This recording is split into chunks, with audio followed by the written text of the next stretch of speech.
小乖，千万别睡啊！这一会儿它就暖和了。对，就这样。你一会儿暖和了就有力气了，坚持会儿啊！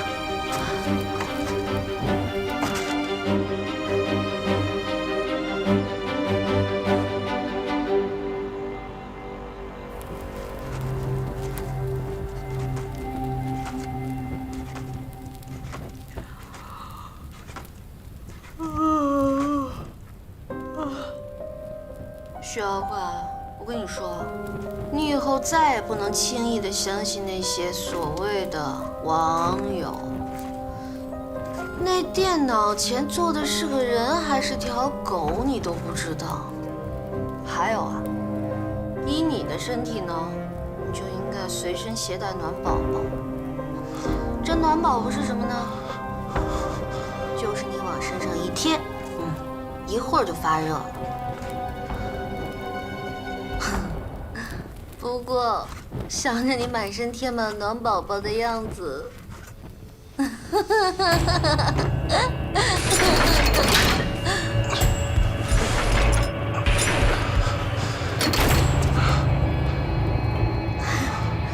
哇，这妖怪就是妖怪，恢复的果然快。嘿嘿。哎呦，妖怪你！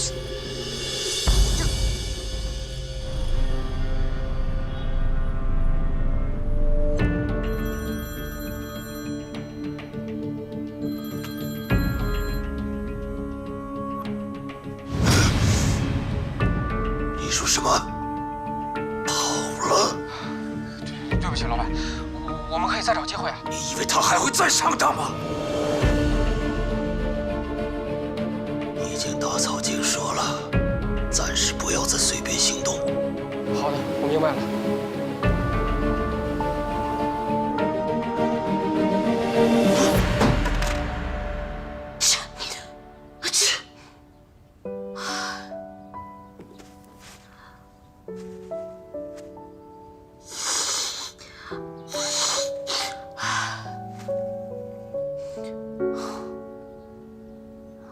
说去救什么妖怪吗？跑腿纵火还伤风受寒的，哼，是我脑子坏了才对。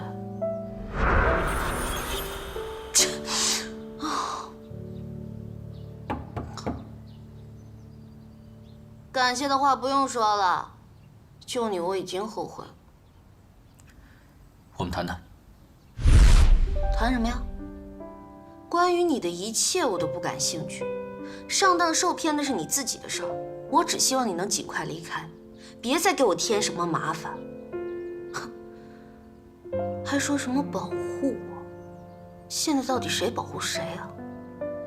哎，你们男人是不是都喜欢这样，随随便便许下诺言，然后转眼就忘，反正也不用坐牢，是吧？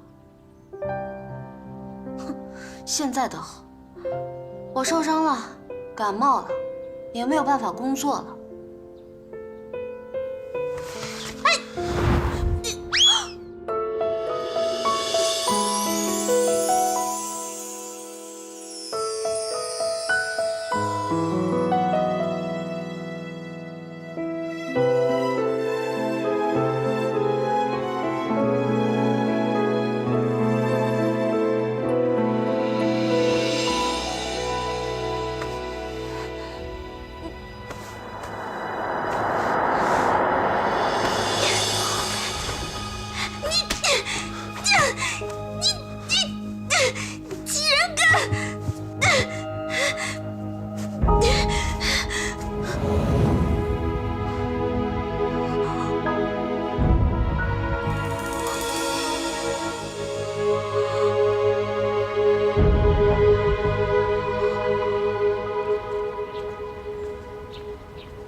可以走了。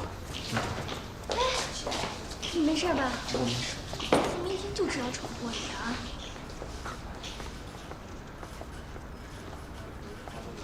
我们两个最近好像磁铁的正负极，无论什么事情都能碰到一起。这句话一般是用来表白的开场语。李警官，麻烦你配合一点儿，做出个期待的表情。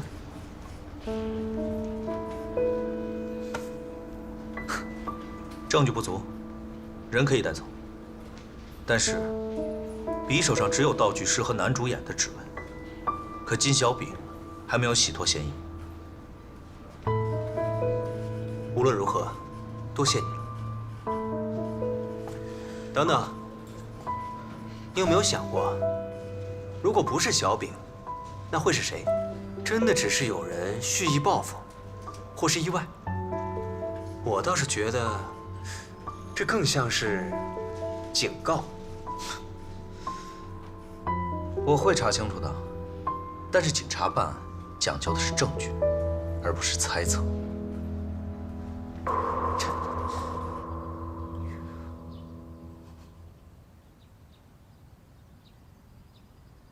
怎么回事？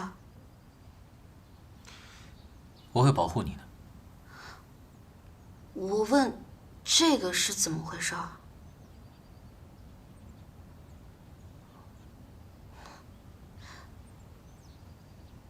人类伤口的愈合需要时间，如果突然愈合，很容易引起怀疑。而且昨天的事情你也知道，在那种虚弱的情况下，我没法威胁给你。停！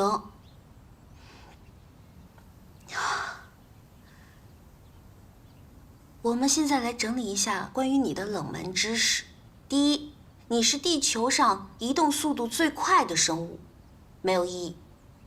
第二，你是地球上除了鸟、蝙蝠、蚊子、苍蝇和飞机以外唯一会飞。不对，你那也算飞？不是真正的飞，是通过肺部过滤空气中的氢气，再充满体内的每一个细胞，以达到跳跃的高处和空中时间滞留的目的。而且根本不是我跳得不高，是你太重了。我知道了，你就像大街上卖的氢气球一样。另外，本小姐的体脂控制得非常完美，一点都不胖。好，没有异议。第三，你的血是可以治愈任何疾病和伤口的超级特效药，所以车祸后我不仅没死，还百病全消。你做了好事为什么不告诉我啊？每当我试图开口告诉你，你就捂着耳朵跑得比兔子还快。那你也应该把我的手拉下来，大声地告诉我嘛，搞得像偶像剧里面那些男的一直在那说你听我说，你听我说，女的就说我不听我不听，然后他们就像复读机一样循环对白，你听我说我不听，你听我说我不听。有这个你听我说的时间，什么误会都解决了。什么是偶像剧？听起来好像挺有意思。就比如说你跟我俩从外形上来看呢，就是一部偶像剧。可是从实际发生的事件上来看呢，就是一部恐怖片儿。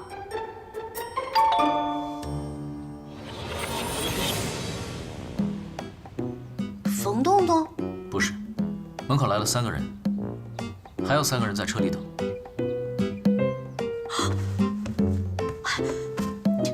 徐小怪，快躲起来！我为什么要躲？少废话，不然我分分钟收回你居住权！不是说和剧组的人员相处得很好吗？你到底是得罪什么人了？他才不会得罪人呢，平时可会装乖了，剧组上下都爱他，除了同组的女演员会不喜欢他。不过昨天就已经把有作案动机和时间的女演员都排除掉了。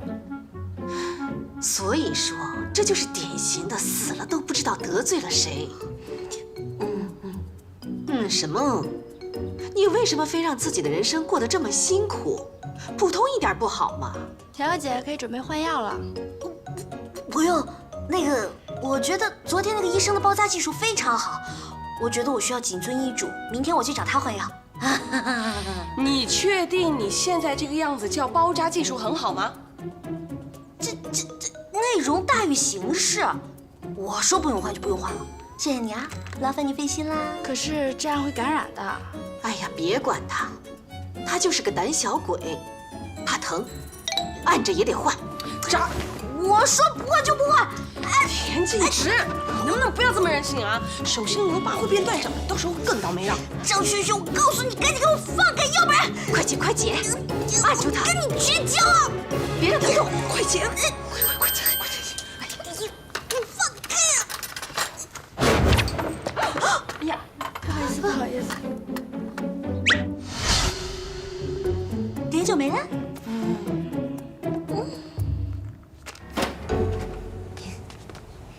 请。记得明天去换药。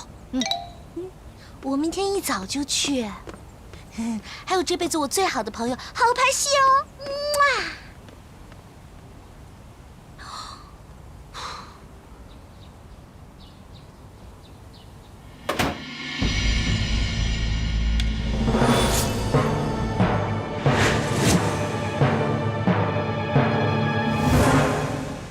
我们谈谈。谈什么？你夺走我初吻的事儿。夺走你初吻？别给我装失忆。车祸的时候，被目击到强吻我的变态就是你吧？你知不知道初吻对于一个女人来说有多重要？我生命中最期待的美好事情之一，就这样莫名其妙的被你给毁了。请问这个世界上有这样报答自己救命恩人的人吗？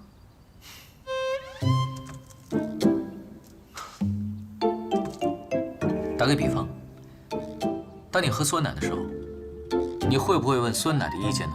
当然。你当然不会问，因为对你来说，酸奶只是食物而已，没有人会刻意去非礼食物。我之所以那么做，只是为了治愈你。你可以把我当成怪物，默认你的初吻还在。那你完全可以割破手指来救我，承认吧，你就是个表里不一、色欲熏心的混蛋。干嘛？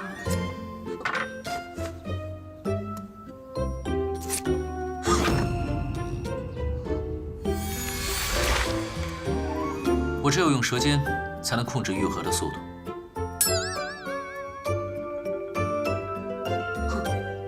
太好了，这样猥琐的技术还真是变态的福音。请问这个世界上，有谁会用这样的词语来称赞自己的救命恩人？我，占了我的便宜还喝我的酸奶，还想叫我感恩？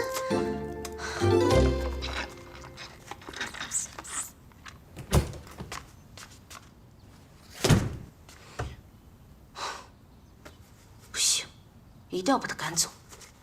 什么基因突变的怪物，根本就是个大色鬼。可是我又不能直接把他赶走，他那么会耍无赖，我又打不过他。对了，可以向场外观众求助。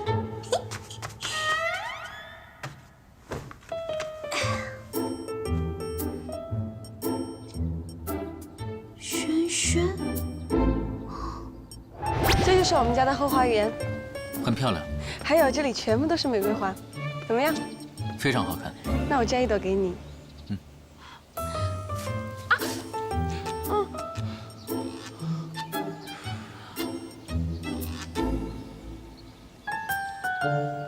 哎呀哎呀，不行了不行了，我头特别晕。哎呀哎呀哎呀哎呀哎呀！痛痛，要治疗。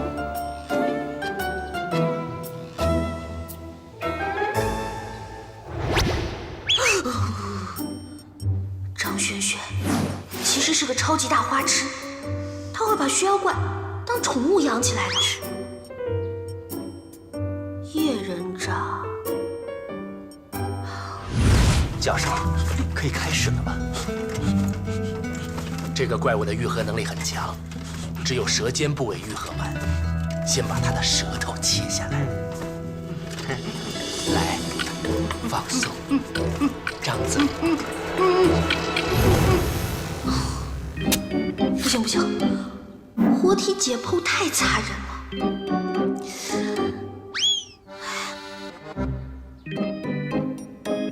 小叶，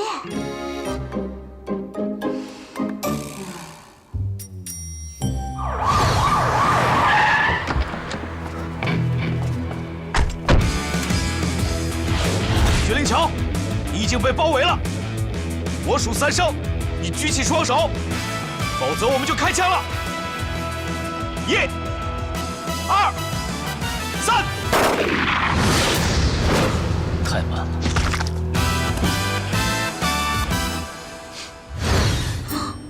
不行不行不行，小燕她不能有事。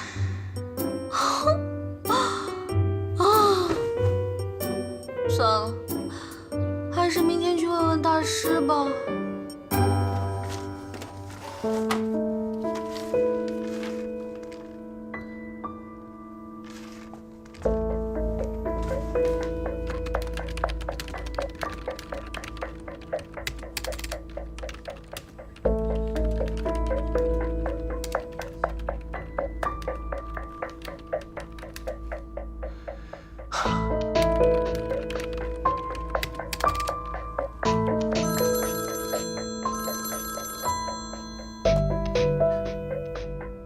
喂，好的，我知道了，你们继续找吧。别急，休眠体不会无缘无故消失的。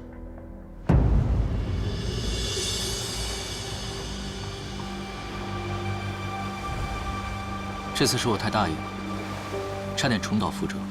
不过没关系，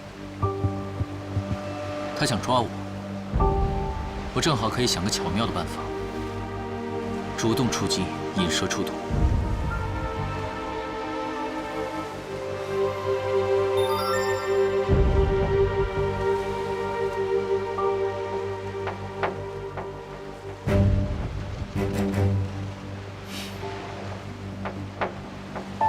这次又是田小姐救了我，不过她还是在想办法赶我走。你放心，用不了多久，她就会主动求我留下。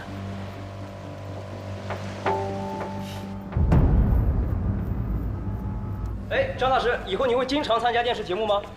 我这个人一向都是接受命运的指引，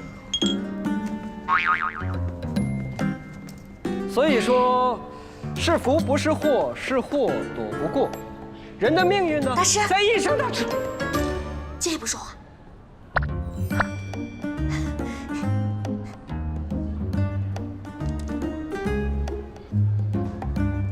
大师，咱们回头采访，我们先走了。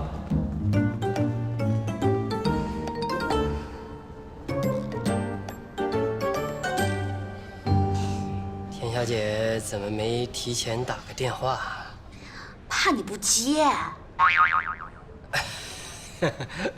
田小姐真会开玩笑。大师，这次你一定得帮帮我，我被一个奇怪的东西缠住了，怎么赶都赶不走。脏东西啊？不脏，长得还挺帅的，就是脸皮有点厚，可能还不是一般人。那就是厉鬼缠身呐。就当是吧。哎，大师，你有没有什么符纸啊、法宝啊、阵法啊之类的？就不用杀死他，就把他赶走就行了。你说那是《西游记》，你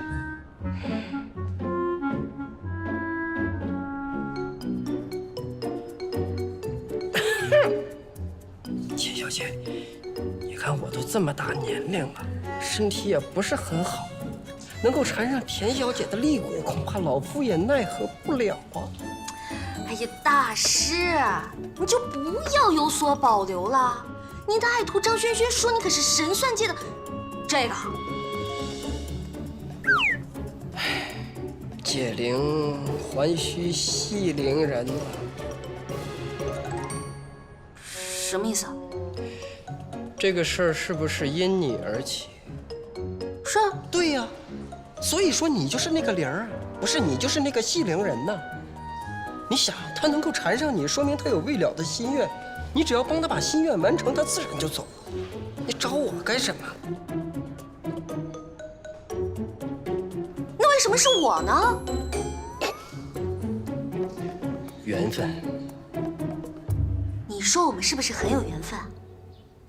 你看啊，我用我的血救活了你，你又这样无耻的救活了我。如果你没什么意见的话，咱俩算扯平了。现在你住在我们家，所以我觉得咱俩有必要开诚布公的谈一谈。谈什么？你的真实目的。我说过，我在找一个人。找什么人？名字、性别、年龄、相貌告诉我，我可以去帮你登寻人启事。我说过，我不记得了。不能说这么笼统，我一丝希望都看不到了。我觉得这一劫我是逃不过了，所以把你还能记得的事情告诉我，让我帮你一起找到这个人。不要担心我会遇到什么危险，大不了再让你占几次便宜，当回报社会好了。你要是能帮忙，那就最好了。我要找的是100多年前那个放干了我的血，害我在棺材里躺了100多年的人。放干你的血？你的血不是流不出来吗？那晚你也看到了，如果长时间处在低温之下，我会变得很虚弱，能力也会慢慢的消失。原来如此啊！那你要不要吃冰激凌啊？看来你的仇人本事不小啊。那你怎么知道他还活着？肯冒那么大的风险都要得到我的血，不就是想跟我一样能够长生吗？有道理。可惜我完全不记得他了。我被扔到湖里之前，那10几年的记忆消失了。你那天说你去见了个人，后来发现他不是你的故人。啊，把我从博物馆里租借出来做研究的人。以前我以为他是我的仇人，看来是个误会，不是的。你是说研究中心的李教授？难道你认识他？当然，他是叶琛的研究生导师。我跟叶琛还在一起的时候，经常去他们家吃饭，人还不错。那天我在学校拍戏，还碰见他了呢。担心我上次车祸有什么后遗症，还建议我抽个血做检查呢。我一想，我的身体估计被你的血改造成什么奇怪的体质了，所以我就拒绝了。是不是很聪明啊？没有什么别的线索了吗？啊，我去过之前曾经住的地方，那里已经变成了供人参观的故居，而且从屋里陈列的物品来看，我极有可能是最早的一批摄影发烧友。如果有什么照片留下来，应该会是最好的线索。在你找到那些照片之前，你这条线索的价值为0。说的也对。所以你就只能等待奇迹出现了吗？那个神秘人知道我已经苏醒过来，肯定会找我寻仇，所以想必他会不惜一切代价的想再次置我于死地。我觉得把我运来做研究这事跟他有关系，而你的前男友正在追查这件事。我希望获得他们了解的信息。你这是让我去当间谍吗？我们以前管这叫探子。没人问你这个，你凭什么觉得我会帮你啊？刚才可是你说你要帮我的，你也不想我一直住在你这儿吧？所以这就是你跟我同居的原因？没错。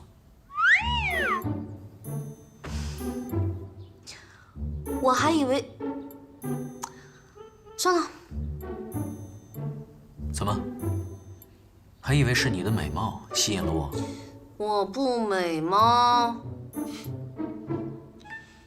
不错，还可以。可惜人妖殊途，死了这条心吧。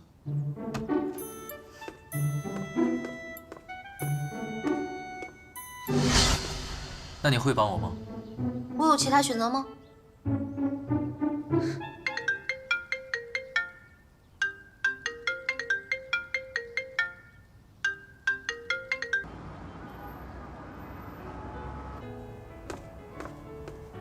这里。你好，请问你想喝点什么？哦，不用了。卡布奇诺，不放肉桂粉。有什么话不能在电话里说，非得把我叫出来？你不知道女明星出现在公共场合容易引起骚乱吗？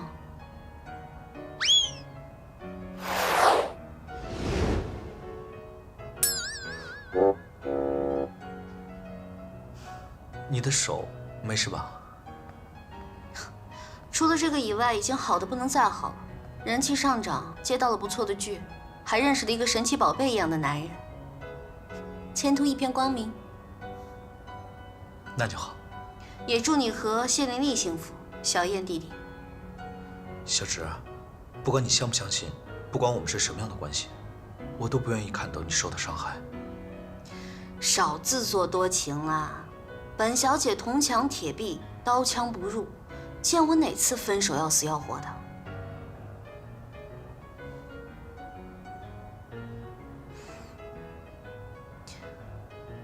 说吧，今天找我出来什么事儿啊？哦，对了，这是车祸现场拍摄的一张照片，裙子上的出血量和你的伤口明显不相符，很可能是当时的盗窃者也受伤了流的血。你再回想一下，当时现场是否还有其他人？没有。那就奇怪了，裙子上怎么会有这么多血呢？这不合理呀。或许是那2个司机的血，或许是什么动物的血。位置不对，不可能是司机。现场更没有出血量那么大的动物尸体。可惜呀。可惜什么？可惜那条裙子找不见了。那真是太可惜了。是你从医院拿走的吗？我要那条沾满泪水跟鲜血的裙子干嘛？如果你想起什么的话，我什么都不记得。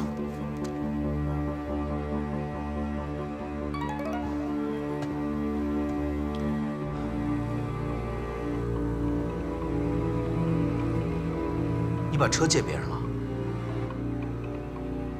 车和男友不外借，这是我的原则之一。手受伤了，所以我今天打车来的。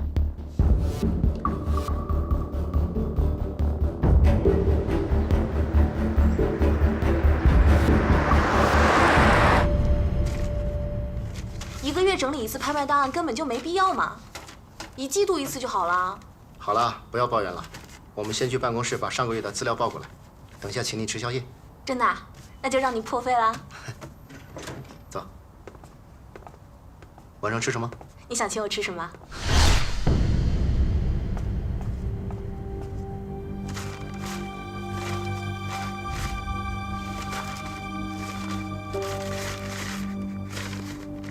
上个月的资料还挺多的呢。是啊，我整理半天呢。行了，别抱怨了。好吧。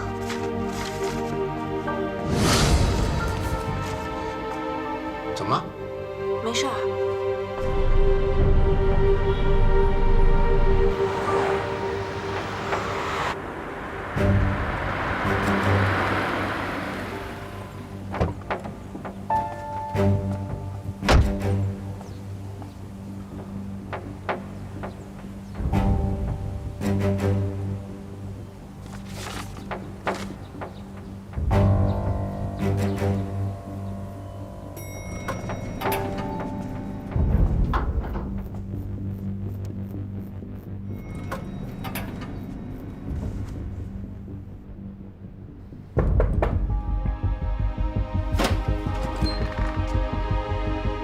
你找谁啊？这间房子当时是低于市价很多钱买来的，邻居说前任的房主卖了家传之前的古董后就搬走了。那你知不知道他们搬到哪里去了？我能不能问一下，你找他们干什么？那家人可能是我的故人。故人？啊，我知道了，你一定是从台湾过来寻亲的，对不对？我不知道他们搬到哪里去了，但是你这种情况，警察不能帮到你吗？警察为什么会帮我？警察局的系统里有每个人的信息，只要知道名字，找一个人应该不难。不过你应该要证明的是，你的确在找试探的亲属吧？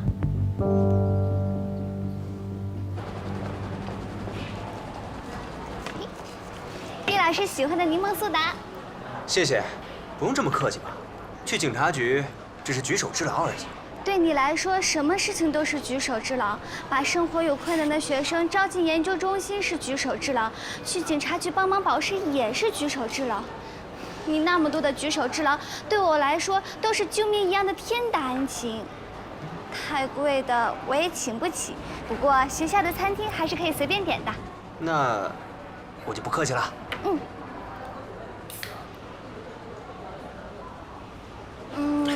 叶老师这么好的男人，肯定有女朋友了吧？还没有，不过感兴趣的倒是有一个。什么？你被叶人渣非礼了？是啊，一牵扯到你的前男友们，事情就会诡异的往一个倒霉的方向发展。比如叶人渣因此而爱上了你。我还没见过看不上我的男人。我担心的是，他想通过我来了解你的情况。他那才不是关心我呢，他是想那具苏醒的休眠体。苏醒的休眠体？电视上不都这么演的吗？哎呀，以我对叶人渣的了解吧，他要爱上你那是分分钟的事情啊！你根本就是他的择偶范本。So what? No way! 耶！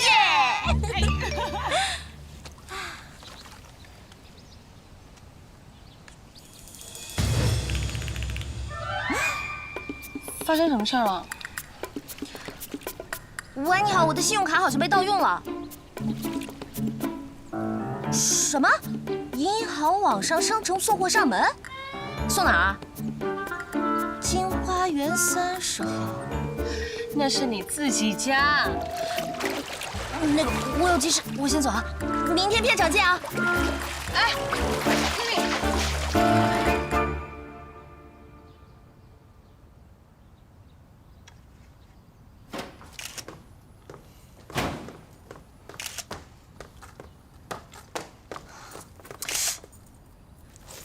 干嘛呀你？我买了个相机，配了几个镜头。既然我以前喜欢摄影，现在想用它找回一些当时的记忆。我的底线里有3样东西别人是不能碰的。第一，我自己；第二，我的钱；第三，我的男朋友。我刚刚学会网购，之前因为没有卡，只能去银行排队汇钱，真的很麻烦。今天我看到桌上有张卡，没有密码，所以我就借用一下，反正也没有多少钱。你以为钱很好挣是不是？只有没钱的人才会觉得钱不是问题。虽然你觉得自己只喝点汤汤水水就可以活下去没问题，但是在这个年代里，没有钱简直寸步难行，好吗？满身的名牌，偷遍商场无敌手了吧？你不要乱说。但是偷东西真的很 low 哎，死了下地狱是要被剁手的。我没有偷东西，那些东西都是……啊，不是偷啊，那就是骗喽。对了，你的深情一笑甜死糖尿病人，要是被那些富婆们看到的话，估计你要天上的星星他们都会买给你啊。田静之，你怎么可以因为一点点钱，就随意践踏别人的尊严呢？哼，践踏！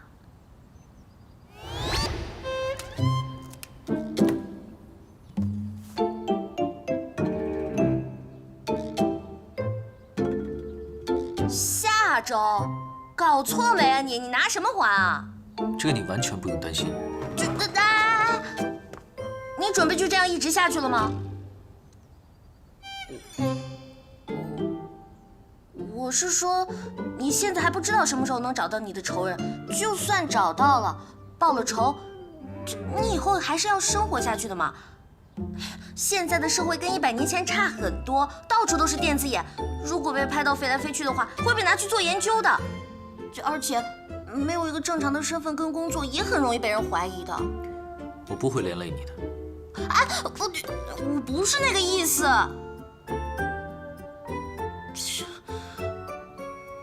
好，我承认我刚才说的有点过分。但是一个很穷的女演员莫名其妙收到扣款信息，心情会变得很差的。所以，我不怪你，你也不要怪我嘛。咱俩算扯平了。人家都说一日夫妻百日恩，百年修得同船渡，千年修得……哎呀，反正就是那个意思啦。我也不希望你被迫去深山老林当野妖怪嘛。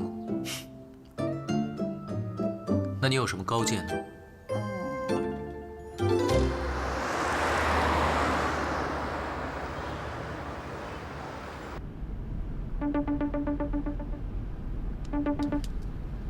喂，是伯母啊？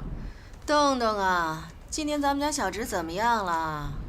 今天上午田小姐在家里睡懒觉，下午张娟娟小姐约她喝了下午茶。明天早上田小姐可以复工了。明天复工啊？那妹妹今天晚上她一定不该吃饭。哎，她胃不好啊，你呢，就到市中心那个法国餐厅，去帮她买个芝士蛋糕哦，默默的啊。对对对，好嘞，我待会儿就打电话问一下，看除了芝士蛋糕，他跟表兄弟还想吃些什么东西。哪个表兄弟啊？就是那个长得很高，身材很棒，帅到没朋友的表兄弟啊。暂时住在田小姐家2天。哦。伯母伯父，我还在开车，要没什么事我就先挂了。啊，好好。他哪个表兄弟都是精英，有哪个需要暂时住在他家里的？阿奇呀，阿奇最疼他了，他可能知道他受伤了，就跑去照顾他了，啊？对，应该就是阿奇。哎，再使点劲儿，我的肌肉都快睡着了。忘了，刚才说话都忘了。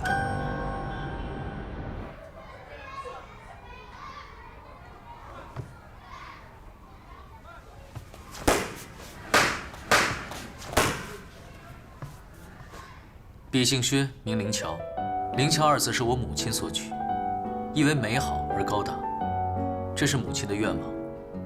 名字都是父母送给我们的第一份礼物。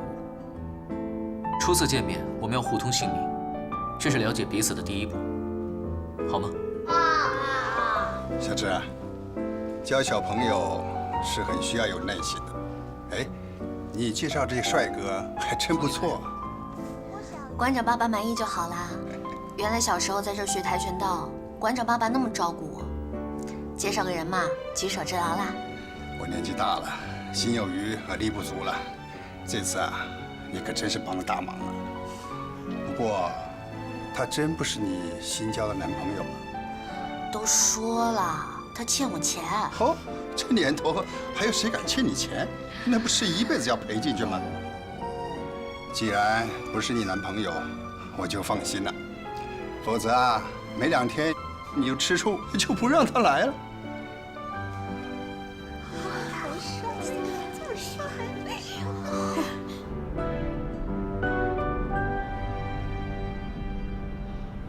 看什么？你千万不要对别人笑，光看脸就已经能把3到80岁的女人都通杀了。那跟你那个警察前男友相比呢？不要提他。你昨天不是去见他了吗？我说了不要提他。就是这样笑。你喜欢？谁不喜欢漂亮的人啊？你也是因为我漂亮才救我的吧？绝对不是。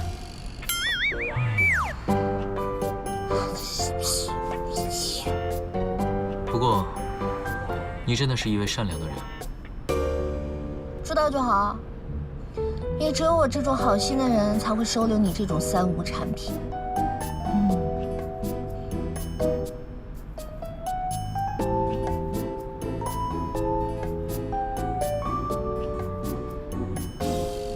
等等，为什么是你在开车？放心，我有驾照。上次办假证的时候遇到促销，买2送1，我办了护照和学历证，就送了我1本驾照。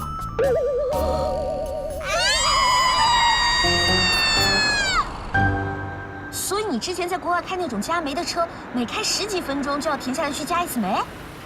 那如果万一你开到路上没有煤了呢？怎么办啊？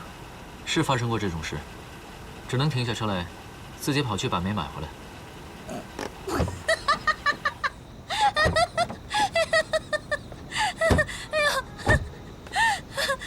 真是笑死我了，太尴尬了吧！要停下来去加煤，你自己明明就跑得飞快，为什么要去开那加煤的车呢？要想成功的隐藏在人群里，就要保持正常人类的生活节奏和速度，否则很容易被人发现。